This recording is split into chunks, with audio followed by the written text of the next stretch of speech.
राजेश और संध्या की शादी को 12 साल हो चुके थे।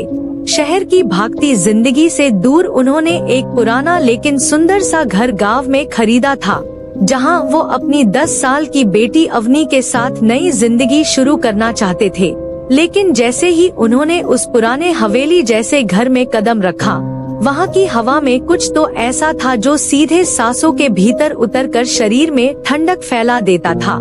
और शुरू के कुछ हफ्तों तक सब ठीक चला। अवनी स्कूल जाने लगी, संध्या बगीचे में काम करती और राजेश अपने लिखने पढ़ने के काम में लग गया।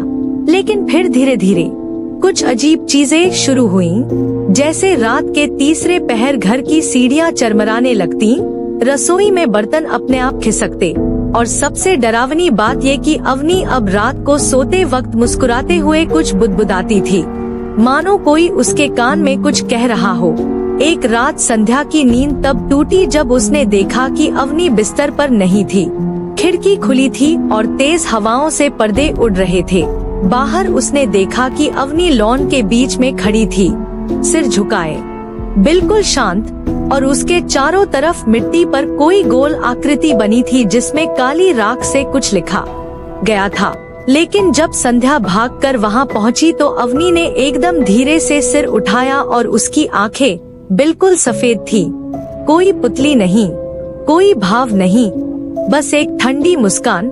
फिर अचानक वो बेहोश हो गई और सुबह होने पर कुछ भी याद नहीं था उसे।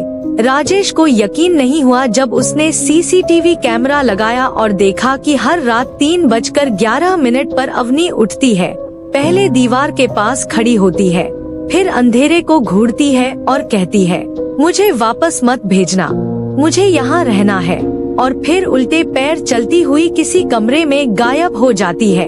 एक दिन संध्या ने उसकी ड्राइंग कॉपी खोली और देखा कि उसने काले रंग से एक औरत की तस्वीर बनाई थी जिसके बाल जमीन तक लटकते थे और चेहरे पर कोई आँख, नाक, मुंह नहीं था, बस एक लंबा खून जैसा लाल कट। तस्वीर के नीचे लिखा था, मेरी असली माँ ये है। वो दोनों घबरा गए और गांव के एक बुजुर्ग से मिलने गए जिन्होंने वो घर बेचने से पहले एक बार चेतावनी दी थी कि ये घर पहले एक तांत्रिक का था जिसने अपनी ही बेटी की बलि दी थी, क्योंकि उसे अमरता चाहिए थी। लेकिन वो बलि पूरी नहीं हुई और उस बच्ची की आत्मा घर में ही भटकती रही, और हर बार जब कोई बच्ची उस घर में आती है तो वो आत्मा उसके शरीर में समा जाती है। राजेश को यकीन तब हुआ जब एक रात उसने अवनी को कमरे में अकेले बैठा देखा। वो किसी अदृश्य चीज से बातें कर रही थी और जब उसने पूछा, किससे बात कर रही हो, तो अवनी ने धीरे से उसकी तरफ देखा और आवाज बदलकर जवाब दिया, तुम्हें तो मर जाना चाहिए था तब, पर तुम फिर आ गए। और तभी लाइट चली गई, दरवाजे अपने आप बंद हो गए। घर में हर कोने से बच्चों की चीखें आने लगी, पुरानी आवाजें जो दीवारों से टकरा कर कमरे के अंदर भयानक गूंज पैदा कर रही थी। अगले ही दिन उन्होंने एक तांत्रिक को बुलाया जिसने बताया कि बच्ची के शरीर में तारा नाम की आत्मा घुसी हुई है जो पहले उस घर में बलि की तैयारी में मारी गई थी, और वो अब वापस नहीं जाना चाहती।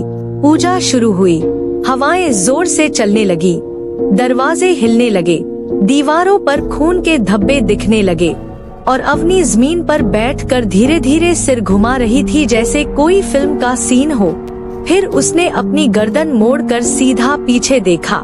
उसकी मुस्कान नॉर्मल नहीं थी, उसमें एक अजीब खिंचाव था, जैसे कोई जबरदस्ती उसकी त्वचा को हंसा रहा हो। तांत्रिक जोर से मंत्र पढ़ता रहा, लेकिन तभी अवनी चीख कर उठी और आग में कूद गई। पूरा हवन कुंड धधकने लगा, धुआं पूरे घर में भर गया।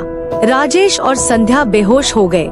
जब उठे तो अवनी कहीं नहीं थी, बस उसकी गुड़िया वहीं रखी थी जो उस दिन से पहले कभी नहीं दिखी थी।